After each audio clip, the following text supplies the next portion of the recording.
Hello, welcome to Gardener's World and welcome back to Longmeadow after really what's been quite a long break. Now, like everybody else, we've had to cope with extreme drought, although it did rain last night, and the garden has certainly changed.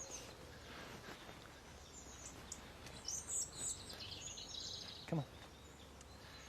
Now, the cottage garden is noticeably devoid of colour. That's partly because the roses are over. They were great, but they went over fairly quickly.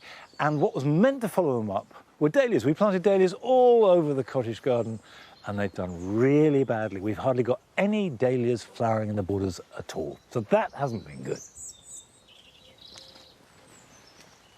Now, the jewel garden is doing fine, actually. It's a bit less substantial than it normally is because we haven't watered, of course, and there's just not the same growth. And dahlias are only flowering in pots because, of course, we've watered those. And a lot of plants are still flowering, just slightly less exuberantly than they often have done. But given that this is one of the driest years in living memory, I'm really quite pleased with the way it's performed.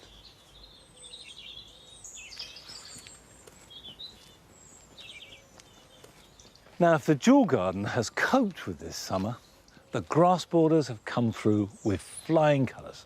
They haven't minded the 40-degree temperature or the weeks and weeks of drought, and they have looked completely happy. In fact, I would say they're as good as they have ever been. That's a real lesson when we're planning our gardens for the future. Now, coming up on today's programme, Carol explores a garden in Shropshire where the flowers are given licence to roam. For all the world, it's just like being dropped into the middle of this giant flowering meadow. It's magical.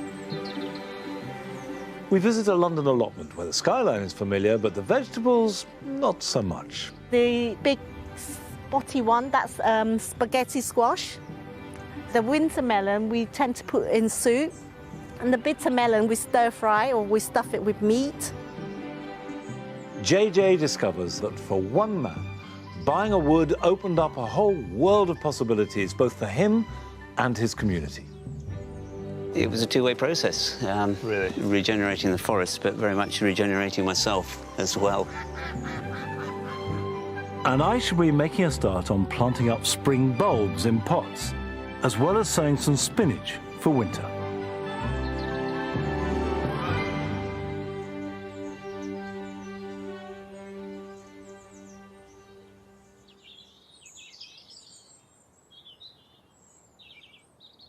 Like everybody else across the nation, I feel a mixture of sorrow at the death of our Queen and deep gratitude for her life. I met her at Chelsea this year and we talked about the benefits of gardening for physical and mental health. And certainly gardens can be a solace at times like this, but also, I think more importantly, they connect us to those rhythms of nature that celebrate life and hope.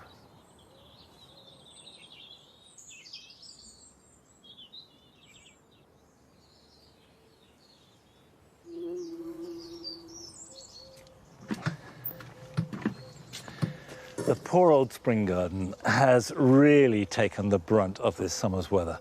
Take the witch hazel, for example. That normally has some of the best autumn colour from its foliage, oranges and reds. Now those leaves are totally shriveled up. They look as though they've been hit by a blowtorch. But one plant has come through this magnificently, and that is this little clump of epimediums. These have looked good all summer long.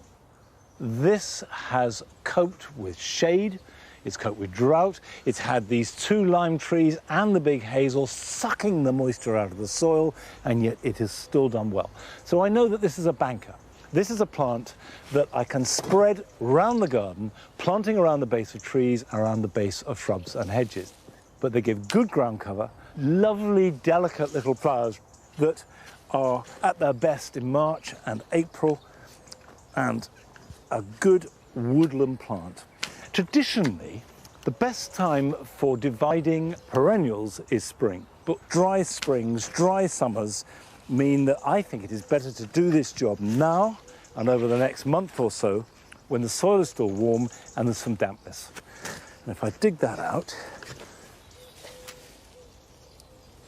You can see how dry the soil is underground, but that can be divided up. Now what I can do is take maybe 3 or 4 more chunks, spread them out with the intention of creating more of a drift running around and under the tree that will leave some greenness into summer. So dig that out.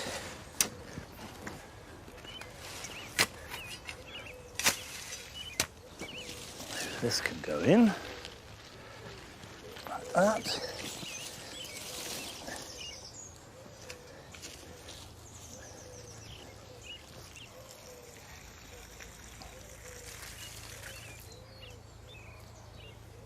There's another thing I can do with these, which is to divide it up. This is actually comprised of a number of different plants. And you can see, for example, if I just take this off the end here and I pull it away, I've got in here 2 possible plants. If I pot these up into a normal peat-free potting compost, cut the tops off, water them, put them to one side over winter. They don't need to be in a greenhouse. These are very hardy. And then they'll be ready to plant out next spring as healthy young plants. Now, it's time to join Carol. And she pays a visit to a wall garden in Shropshire, which was allowed to fall into disrepair, but has been given a new lease of life. Sat within 2 acres of gently sloping land, surrounded by beautiful red brick walls, here at Wild Goose Nursery is a young garden that's already blossomed into something very special. I'm getting that really tingly feeling. A brand new garden, never been here before, and already I can feel the excitement. I just know it's going to be a thrilling day.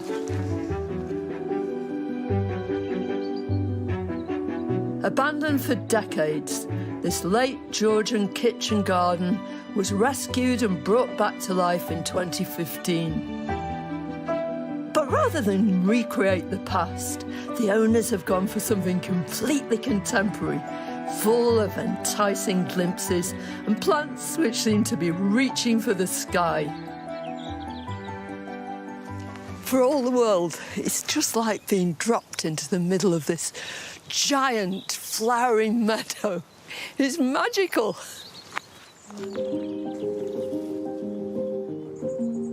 It may look effortless, but clearly there's real plantsmanship at work here, with self-seeding annuals and perennials combining to wonderful effect.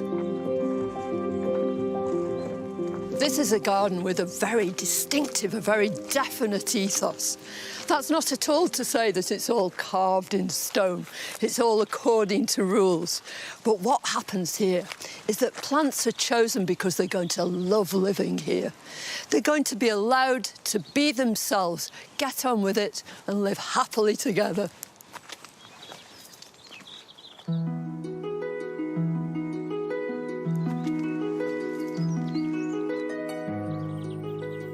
In complete contrast to other parts of the garden where there are winding, wending paths making their way this way and that, here you've got great formality, a straight path down the centre of 2 matching borders. These beds are absolutely packed full of perennials, yes, but all perennials that are just doing their own thing. There are quite formal plants like this Cynthia trichon. This is prairie purple. It will have little flowers later on too. But this makes a kind of counterpoint right the way down and leads your eye through these borders. But then there's huge informality too, with plants like this Achillea tarmica, the pearl, with its little white buttons. And look here, where a grass has introduced itself. This is Melicus ciliata, with these soft, fluffy heads. And its white is quite different from that of the Achillea. It's a bit like a soap powder advert. And another very exciting white flower, probably my favourite umbel, Selenum wallicianum. Great ferny rosettes of leaves from which rise these deep purple stems, and then plateaus of creamy white flowers. Enormously popular with all sorts of pollinating insects. The purple stems of the Solenum are picked up here and there by another perennial. This is Verbena officinalis Bampton. It's absolutely delightful with these wiry stems and tiny little flowers. And it too has seeded here, there and everywhere. In fact, these borders look as though they're doing it themselves. And in many ways, they are. It's not only in the sultry days of summer that these borders shine.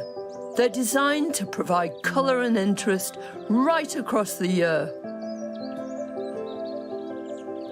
But right now it's these self-seeding plants which characterise this whole garden that are very much in evidence, none more so than this. This is Atriplex, Hortensis rubra, otherwise known as Orac. It's a very popular annual and it just puts itself all over the place, and yet somehow it always seems to end up in just the right place. It's a form of spinach, and earlier in the year you can eat it, but I wouldn't want to, because I want it to do its thing. These beautiful seed heads now against the brilliant blue sky, just utterly perfect. But it's not only annuals. There are loads of biennials here too.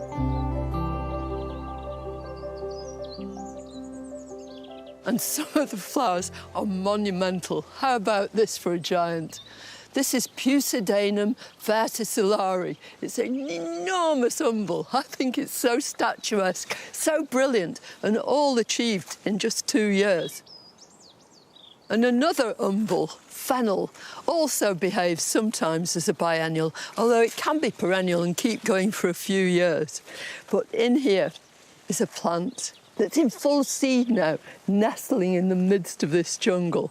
It's Lunaria annua, which might lead you to think it's an annual. It's not, it's a biennial, and its usual name is Honesty. It's instantly recognisable in seed, and you could let the seed fall to the ground and make new plants, or you could collect a bit of it and then put them into the garden where you choose. But alongside the Honesty, and with just the same coloured stems as those seed heads, is this lovely plant. It's glorious. It's Petrinia monandra, and I absolutely adore it. It's got these lovely sort of lime green flowers. It looks perfectly positioned here, and yet it goes so brilliantly with so many other plants.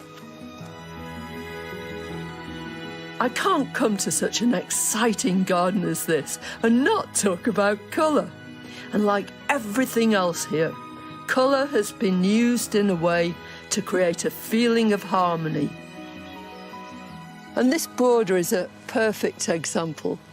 Here, the sun is just gradually fading down behind the trees, so the light is much lower. It's not bright sunlight anymore. And you can see how these glowing purples and these delightful little sanguisorba with these sort of catkin-shaped flowers in the softest, dustiest pink. And look at the background, absolutely perfect, this brick wall, which just reflects this colour. But it's got nothing to do with academic colour wheels and what goes with what. It's much more intuitive than that, much more poetic.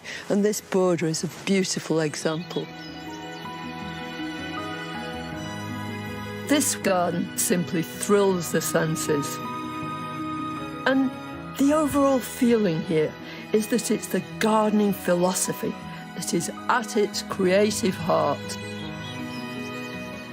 Once plants here are established, they're very much left to their own devices.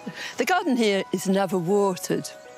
And though gardening and nature are not the same thing, this garden echoes nature. All the plants and the creatures who live in harmony with them are happy. And the same must go for anybody who's lucky enough to visit this beautiful place.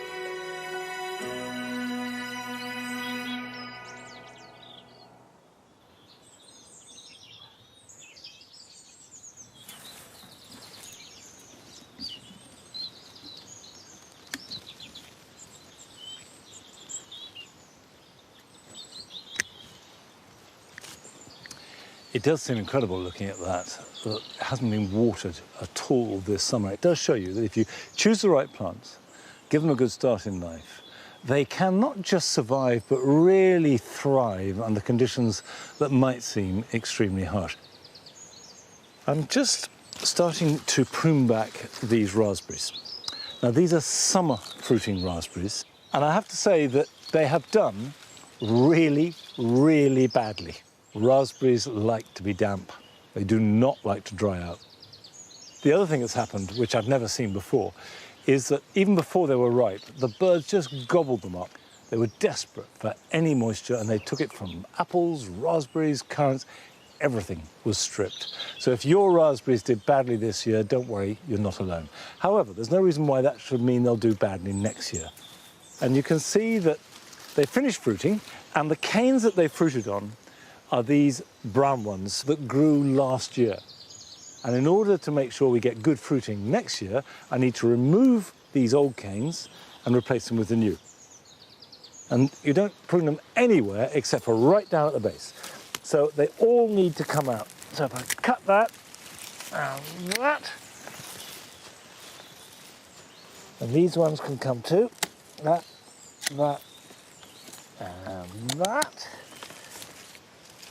Now, having removed those, what I'm left with is the new growth. And you can see that by and large, they're a pale green as opposed to the brown of the old canes, and also they're much more flexible. Sometimes you get a lovely purple colour to them, but again, they're fresh, they're flexible, and the important thing is this will carry next year's fruit, so we don't want to prune these off. And select the strongest and best canes, looking for about 6 or 7 canes per plant, and fan them out equidistant along your support. So I will tie those in, something like that, and that's all you have to do till next year. Now, these are my autumn fruiting raspberries. I've got Polka at this end and Autumn Bliss here.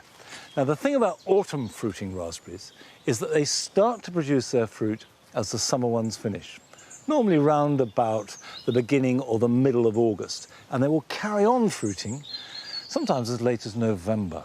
And the crucial thing is that they produce their fruit on the current season's growth. So all the new growth that's happened this year will carry all the fruit. And that makes pruning really easy, because when they've finished fruiting, when the leaves have all dropped off, which will be somewhere around about Christmas, just cut the whole lot flush with the ground. Now, it's time to visit one of your gardens. And we're going to the south coast to visit the garden of Sonia Waters. Welcome to my little Brighton garden. Because it's baking hot in this little yard in the summer, I've got tropical plants, bananas, canna lilies. Through the studio door, I'm a painter by the way, and you can see the whole of the depth of the garden leading right up to the beautiful cherry tree at the top. I like mostly green with a splash of bright pink, a splash of red, a splash of black for drama. I love the way that plants have got a life of their own and a mind of their own. So this has grown through the fronds of the Trachycarpus and is looking jolly healthy. This is my shady area. This little darling is my favourite fern. It's so delicate with its black stalks, and it can't put up with a single dapple of sunlight. This lovely little plant with its spotty stems, it's from South Africa, an Ecomis. It's supposed to like as much sun as possible, but show it a bit of sunlight and it droops. Melianthus major. I love its leaf forms and its silvery colour.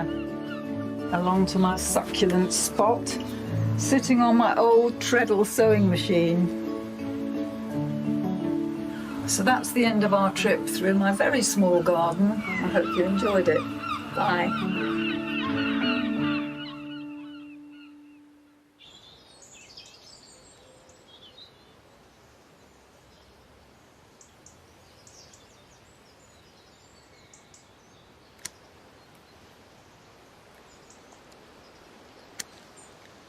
You can see that Sonia's garden is composed with the eye of an artist, getting all those colours and textures and forms to work together, not always just harmonising, but sometimes energising each other. It's very, very successful, and of course that's what we all try to do to a certain extent in the garden.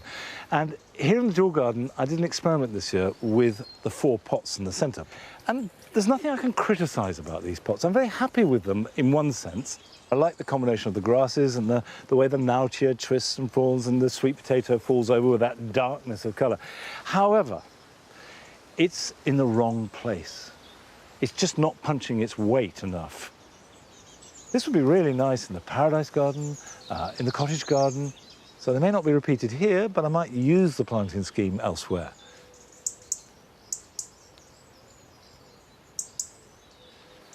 However, I have got some things right. This is a Polonia, or the foxglove tree, and I planted it last June when it was just about that high. And if it's left unpruned, it will grow into a large tree with wonderful sort of mauve flowers. But if you prune it hard every year, it won't have any flowers, but the leaves will go extra big, and you can use that as a foil to give real drama to a border. And this March, I cut it back just to where my finger is. And all I was left with was just a bare stem. It could have been a broomstick handle sticking out the ground. So it was a bit of a gamble. However, since then, all of this has grown happily and healthily. And bear in mind, I haven't watered it once. And that's the beauty of plants like Polonia, and you can do it with catalpa. By pruning them hard, you encourage big, dramatic foliage at the expense of flowers. Now, I suspect we all have a traditional idea of allotments, but the truth is that allotments are changing. There's a new generation of allotment holders who are trying out new ways of doing things and of growing new plants. And we went to London to visit an allotment filled with a fascinatingly diverse and unusual range of produce. Here is really, really nice. Really beautiful, and I'm on top of the hill. This is in Dulwich as well. It's very hard to get a plot, you know, in this beautiful place. I love it, you know. It's made me feel very proud, very happy actually. I still ring up my dad and go, how do you grow this? How do you grow your watercress? I'm still learning, I'm still experimenting. Hello, my name's Helen too. This is my Asian garden. I grow all sorts of Chinese vegetable, English vegetable, all sorts. And I have the best view. And I absolutely love it up here. I think we waited over 7 years for this plot. The queue in London is so long. It's basically for my mother-in-law to, I thought maybe a way for her to exercise. We've done everything ourselves, really. My mother-in-law, she's very strong. She does a lot of the digging. I want to grow anything and everything. I copy my dad. Every time I go up to his house, I will get some idea of him, really. Because it's such a small space, so I grow everything upwards. The big spotty one, that's spaghetti squash, or sharp fin melon it's called. It's the first time I managed to achieve growing so many in one go. This is sweet potato, which I've grown so it trails up. That's a chow chow. You can eat the vine, the tips where it's tender, or you wait for the fruits and you eat the fruits. This is winter melon. Donghua, the Chinese people call it. The winter melon we tend to put in soup, and the bitter melon we stir fry or we stuff it with meat. Doody, or bottle gourd it's called, we just stir fry with dry shrimp. This is a cucumber melon.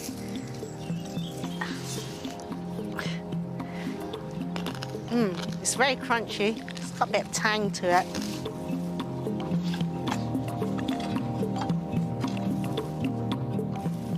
We got this allotment 2 years ago. Basically, it's very, very bare. It's just grass, so we have to dig it up and put raised bed in. The only problem with this area is clay soil, which is very, very hard to grow. So we have put loads and loads of compost in here. We try to grow a lot of things in containers, and that grow a lot better. This is turmeric, yellow ginger. This is sand ginger. You mix it with the salt and then use it as a rub for chicken. This is Vietnamese mint. You can use this for pickling vegetables, a salad. Papaya salad is very nice with this. Sesame leaves. You know what sesame leaves is? It's basically the herbs that you put in a summer roll, or the Japanese people, they like to eat like sashimi with it.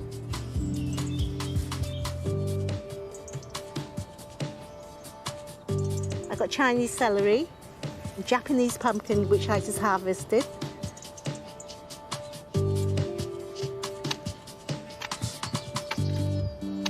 We were the boat people from Vietnam. From Vietnam, we went to China, China to Hong Kong, and then Hong Kong to England. I was very young then, so for me, it's like an adventure. But for the adults, yes, it's very, very scary. When we first come, they like to grow their veg because in the UK, you cannot buy a lot of Chinese veg previously, but now you can. I don't want to throw anything away. The bitter gourd I grew over there last year, so it didn't do very well, so I moved it and I tried another way of growing it, like in a raised bed with plastic recyclable bottles over it, so it gives a bit of like a greenhouse effect. And it's doing a lot better. It's giving me fruits this year. The recycle, these are all given to me by the butcher. They use the tub for olives and they throw away, so it's, you know, good use. The water bottles, I use that instead of throwing away. The container I picked up from like pallet wood, so I picked it up and just turned it into containers. The thing I'm most proud of, my morning glory and the sweet basil is coming up really nicely. You didn't think you can grow sweet basil in the UK. I'm still learning. I still ask, see that couple down there? That they have the perfect plot, I think. You notice that everything's immaculate. I asked her how to grow tomatoes because I've never managed to grow tomatoes. Oh, you there? Oh. Wow, we look big one. Pumpkin. Wow. I'm still growing. Yeah. Wow.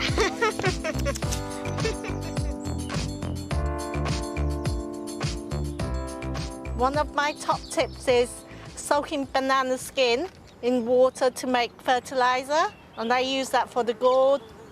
It's supposed to produce abundance of fruits. You don't realise you're in London, you know what I mean? You're up here, you're in the countryside. When the sun sets, it's just so amazing. When I come here, I'm like carefree, you know, I'm not stressed, I'm here. Literally time just go by and I enjoy it. After if you get to fruit like one bitter melon, I'm so happy. Yeah, and I've got a few gourds, yeah, I'm like over the moon.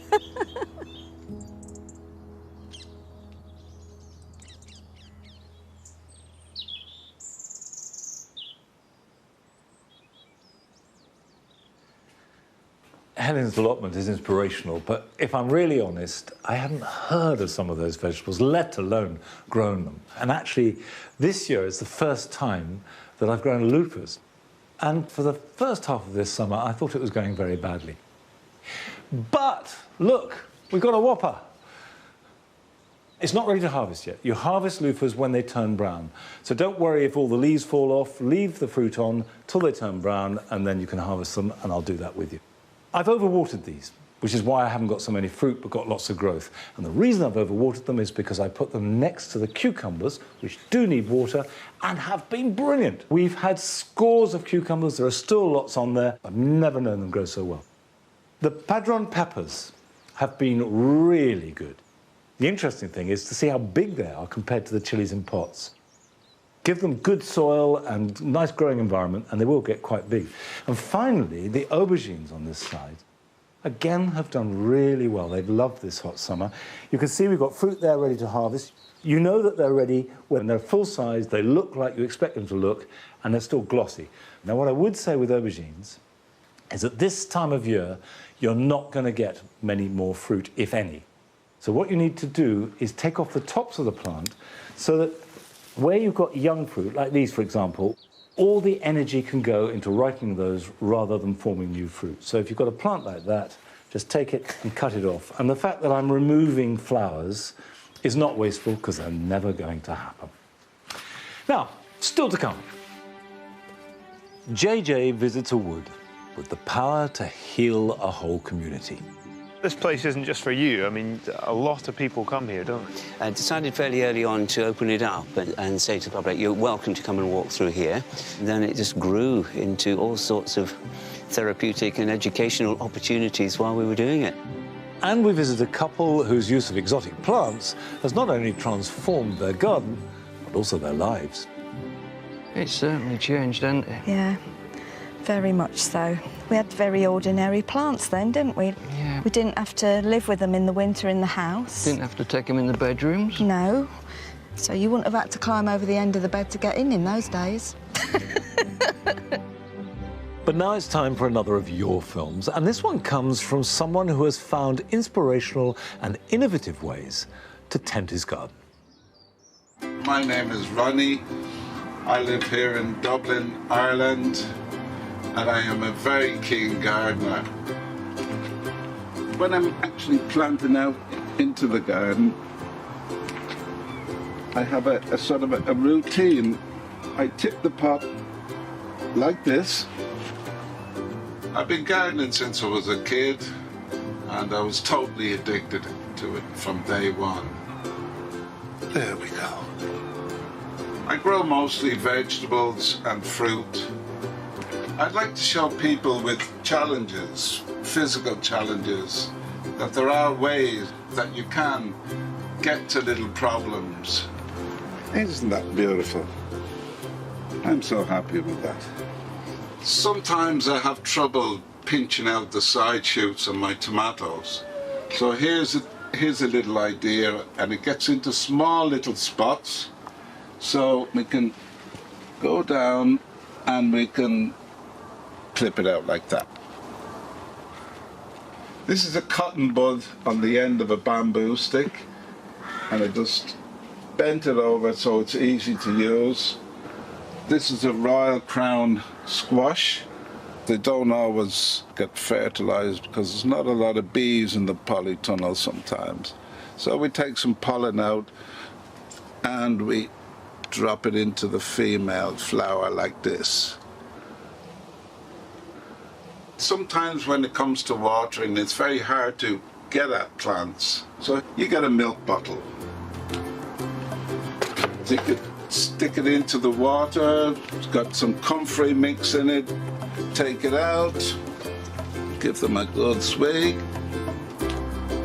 With a little bit of ingenuity, a little bit of determination, you can do it.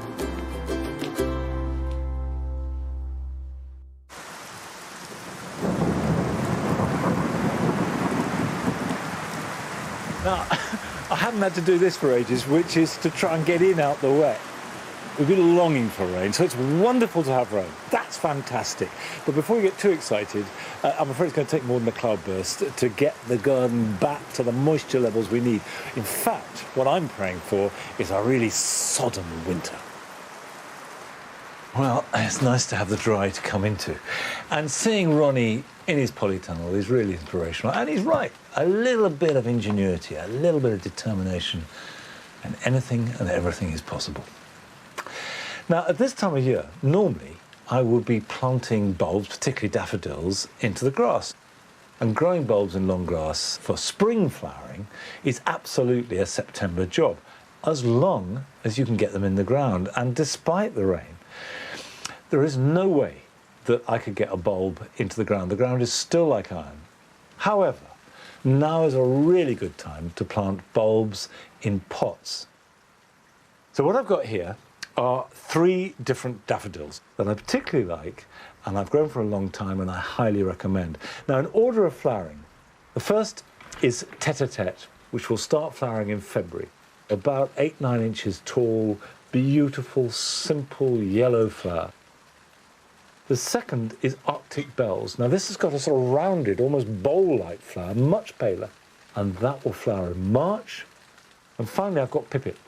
And pipit is another favourite of mine, and that's later. That won't start flowering till April. But all of them can be planted now at the same time. So we'll put a crock in, and then half fill the pot with compost. Now I'm going to plant the Arctic bells first. I always do it the same way, which is to go a ring round the outside of the pot. And when you're growing in a container, you can afford to put them really quite close together. And of course, as always, pointy side up. And then another inner circle, like this. And one in the middle. And you can see that they are not too high up, they're halfway down the pot. It is important to keep them covered. And then cover them over with another layer of compost. And finally, cover them with a layer of grit.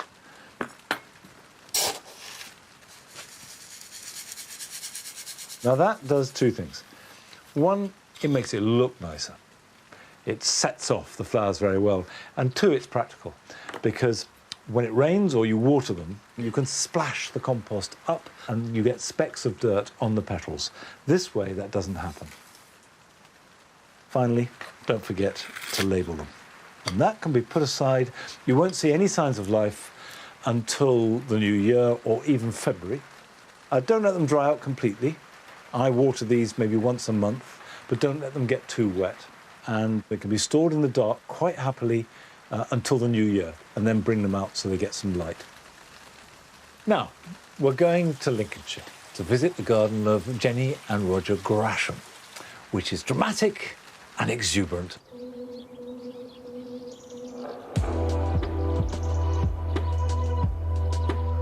It just takes you into another world, coming out here. Anything that's bothering you, it relaxes you straight away. It just drains away. If there's something we're growing, and we've been growing it for years, and it flowers for the first time, it does lift you. Yeah, there's excitement from it as well as calm, yeah. I'd like to welcome you to our little bit of paradise. This is the secret garden of Louth. When we first moved in, it was just grass all the way down to the shed. The garden's, what 85 metres long. Long, 13 wide. It was our youngest son, Stuart, complained about the bluebells getting mowed down because he was mowing down, going up and down like a tank with a lawnmower, so bluebells went as well by the hedge. So I promised I'd dig some out and put them in a little patch. He was happy with that. I just kept digging after that. I just thought, that looks nice. It's certainly changed, hasn't it? Yeah, very much so. We had very ordinary plants then, didn't we? Yeah. We didn't have to live with them in the winter in the house. Didn't have to take them in the bedrooms? No. So you wouldn't have had to climb over the end of the bed to get in those days. Yeah. You got into the exotics after 2010. And you just evolved and came along with it, didn't you? Yes. My go-to saying was go large, in leaves and in size of plants. It just gives me the atmosphere that I want out here.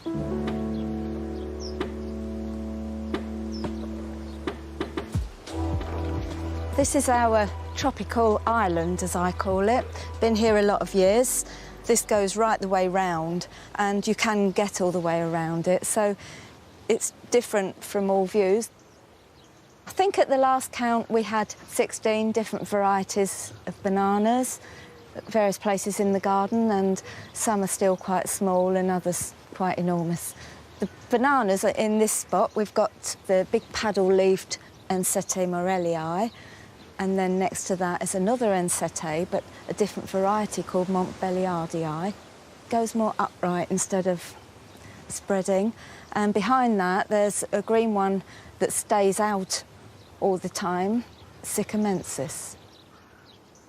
It can be tricky putting these little splashes of colour in shady areas.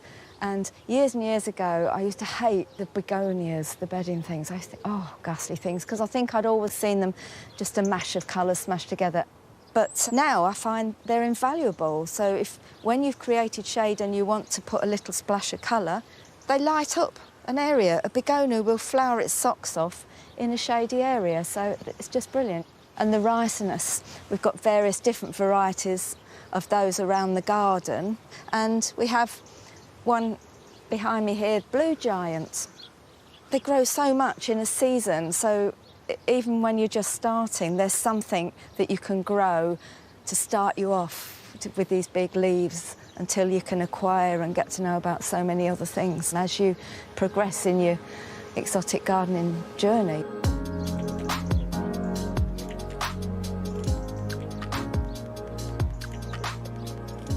I do like...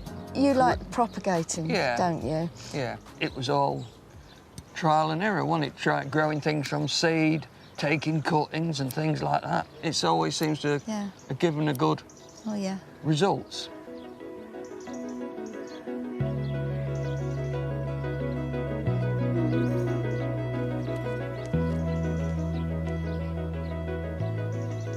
We grow Tithonia torch every year from seed. I just couldn't manage without them on this border now, really. They're a little bit tricky when you're first getting to bring them outside. They don't like being cold, and they certainly don't like being too wet. But if you get it right, you get this fantastic, rich orange daisy-like flower. This is what we call our hotbed.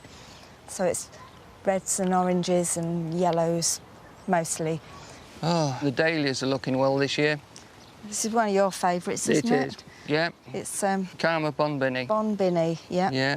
And it's quite zingy when it first comes out, but it gets a bit more pastel-y in the bright sunshine. Deborah Rennie. Deborah Rennie. Oh, a very brilliant. good red. We love that one. Canna Cleopatra, a favourite of ours. And, it is, it's a cracker, and that visitors always notice it as well. It's the one they talk about the most. It's weird, but it's beautiful. We fetch a load of horse manure in the car, which not everybody idea of fun, but and then we just maybe once every year or once every 2 years we cover the whole bed with horse manure. It is one of our best beds.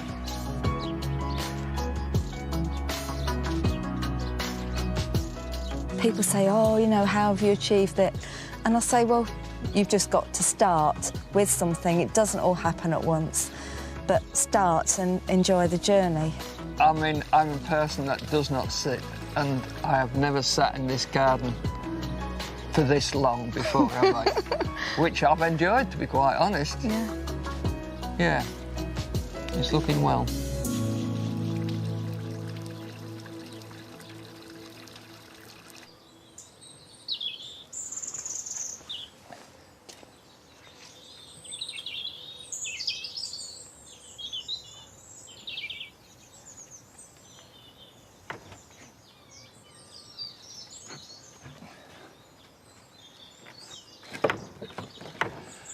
I can certainly identify with not sitting in the garden. It's almost impossible. There's always something to do. But I'm not quite so sure that I would tolerate having my bedroom so full of plants that I have to climb into bed over the end. But each to their own, and it clearly works for Jenny and Roger because they have made a wonderful garden. Now, here in the vegetable garden at Longmeadow, things have moved on since you were last here. We've entered another season, really. The French beans that I sowed about 5-6 weeks ago have grown well, and you can see there are some tiny beans just beginning. Those will be ready to harvest in a week or so. Also, our courgettes have been good. Now, I have watered these once or twice a week, and we have been harvesting them regularly. It's a variety called Tromboncino, and they're called that because they make this curious trumpet shape, but it's absolutely delicious, so definitely recommended. We've been harvesting this for months. Also, it grows slower, so therefore you have a longer window to harvest, because we've all been in that situation where you have a glut of enormous marrow-like courgettes and you don't know what to do with them. Let's put those there for the moment. What I'm really here for is to sow some seed, because this bed had carrots in it. Harvested those. I've added quite a lot of compost to the bed, and I'm going to sow some spinach. Now, I have to say that if you too want to sow spinach, do it now. We're running very close to the end of the window when it's viable, but we'll be harvesting this round about early November. And because I'm sowing a winter spinach, they will last through winter. Using a board to get my spacing, and I'll just draw a drill like that with the edge of my hand.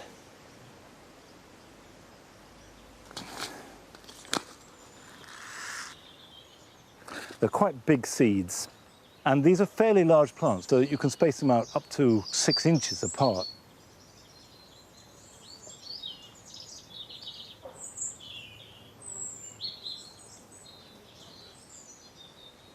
Now, I will just cover the seeds over. I don't need to water them in because we had that downpour.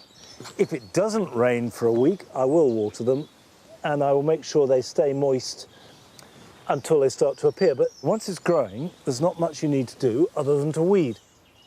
But with any luck, we'll start picking them in November and be able to continue harvesting them right through till next spring. But now we're heading to the Yorkshire Dales, where JJ visited a wood that has become hugely important to the lives of local people.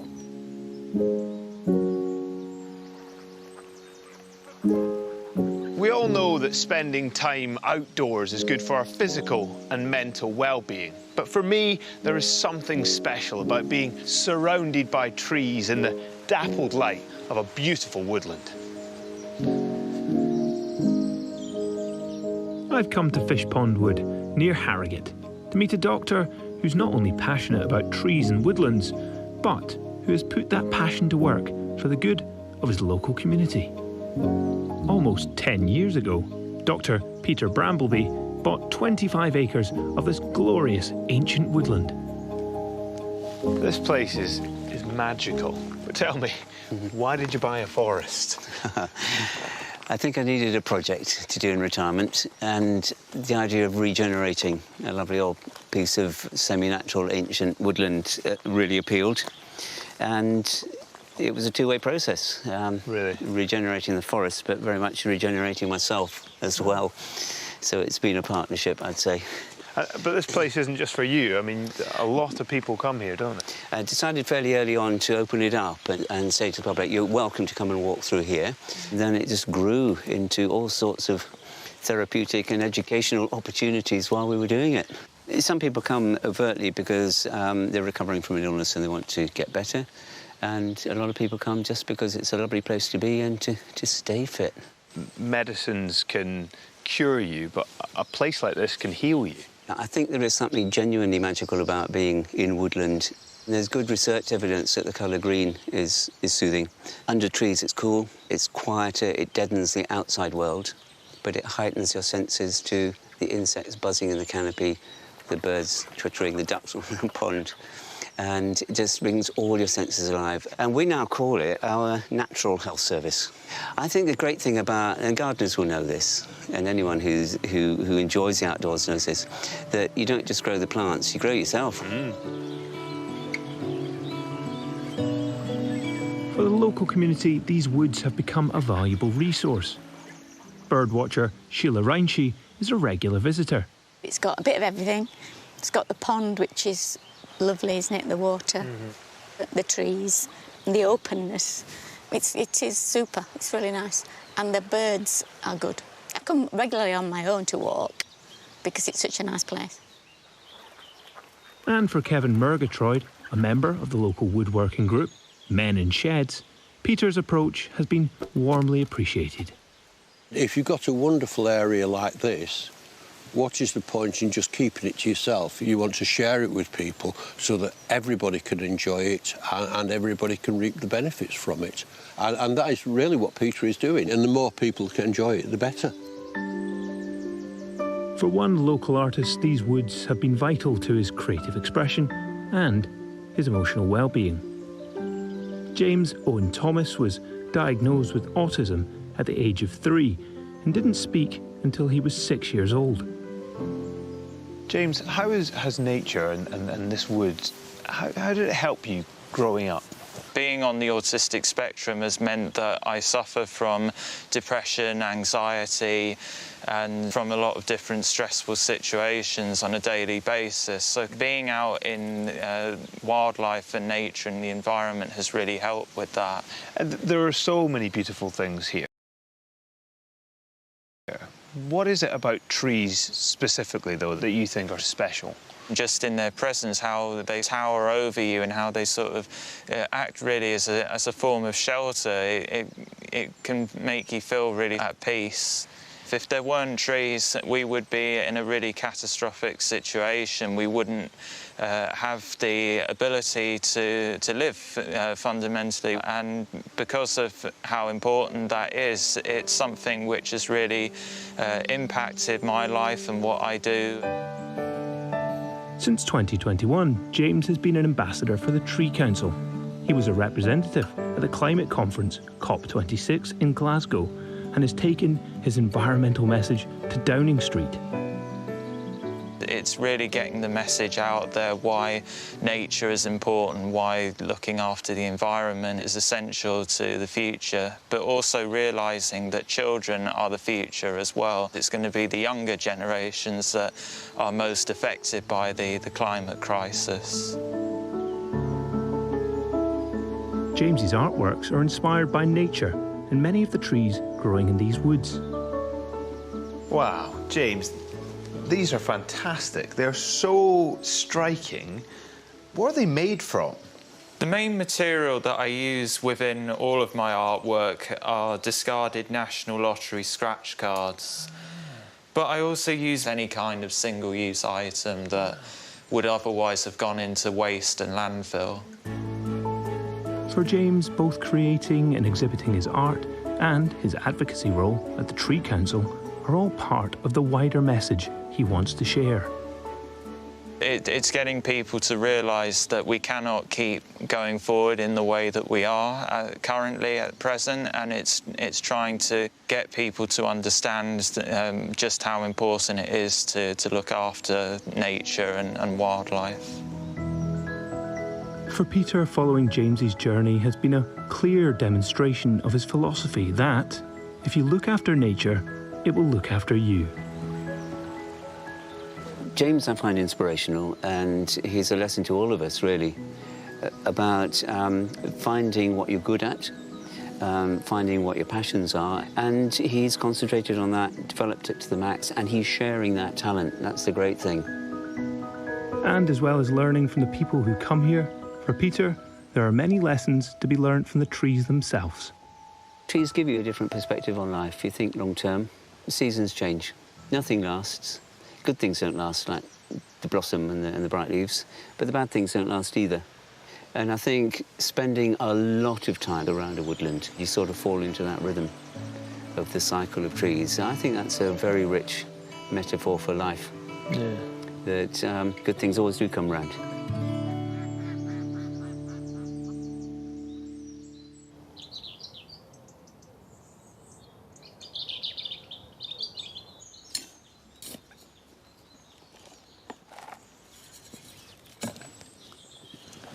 I've always felt that the best of a garden marries in with the best of woodland, and almost all woodland is good.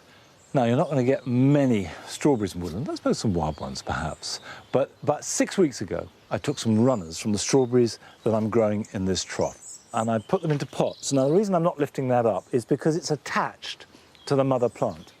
And now that it's growing, it should have its own roots and won't need that attachment. So if I just cut this now like that, and then that like that, I've now got a separate strawberry plant. Now, I'm assuming that it's got roots of its own, so this is a little bit of a moment. These are the homemade staples that I pinned it down with, and yes, we've got roots, I can tell. There we go, look at that, lovely. So we've made ourselves a new strawberry plant. Now, I'd intended to fill the gaps in this trough, and 6 weeks ago there were gaps to be filled, but you can see now they've filled themselves. The runners have taken naturally, they've rooted, and there's no room.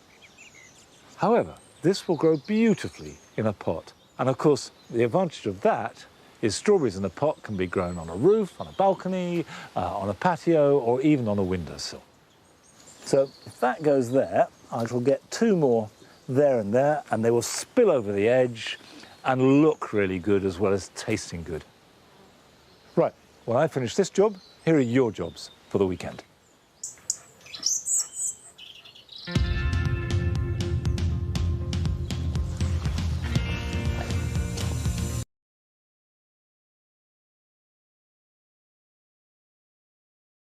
This year, brown rot, with its distinctive concentric rings of pustules, seems to be badly affecting apples and pears, and it's important to remove any that you see.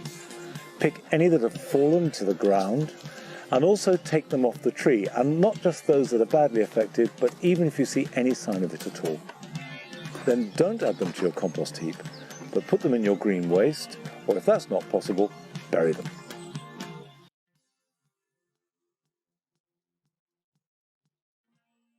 Agapanthus have finished flowering, and it's important to cut the seed heads off.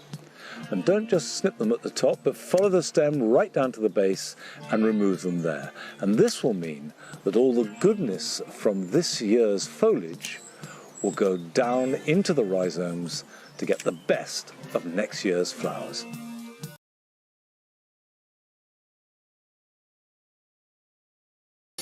Now is a good time to take Pelargonium cuttings. Use a very free-draining compost, and I add plenty of perlite to mine.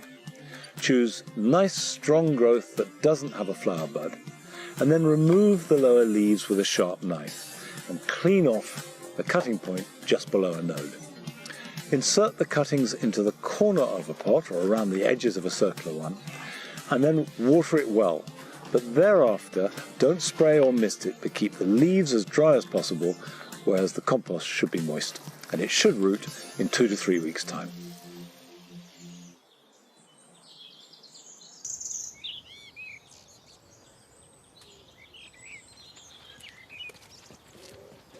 Well, I've got one more job to do. Now, don't disappear, we need the basket. I want to collect some sweet corn. What do you want? You want something for your... Pure bribery. There, look at that. Ooh, look how delicious that is. Right, now we can continue. It's time to harvest sweet corn. Now you know when sweet corn is ready because the tassels, the flowery bits at the end, turn dark brown or black, and they're a little bit wiry to touch. And so if you just put it away like that, you can see that if I open it up, they're inside. Perfect. Absolutely perfect. Now, the whole point about growing sweet corn is the sweetness very quickly goes once you've picked it. So take them back to the kitchen, into boiling water, let them cook, and then eat immediately, slathered in butter. I'm afraid that's what we've got time for today, but I'll see you back here at Longmeadow at 8 o'clock next Friday. So until then, bye-bye.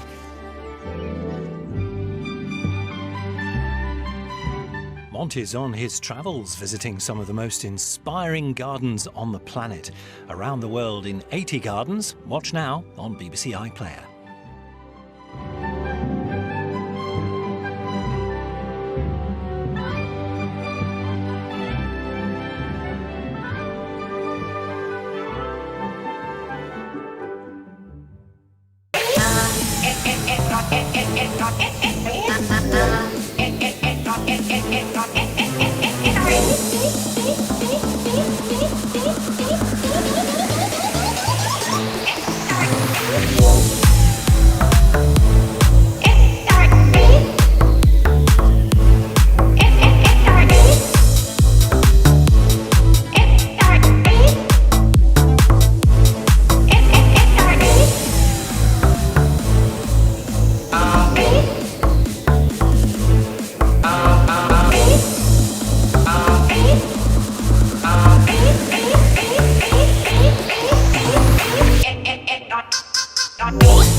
sweet corn is ready because the tassels, the flowery bits at the end, turn dark brown or black, and they're a little bit wiry to touch. And so if you just pull it away like that, you can see that if I open it up, they're inside. Perfect. Absolutely perfect. Now, the whole point about growing sweet corn is the sweetness very quickly goes once you've picked it. So take them back to the kitchen, into boiling water, let them cook, and then eat immediately, slathered in butter. I'm afraid that's all we've got time for today, but I'll see you back here at Longmeadow at 8 o'clock next Friday. So until then, bye-bye.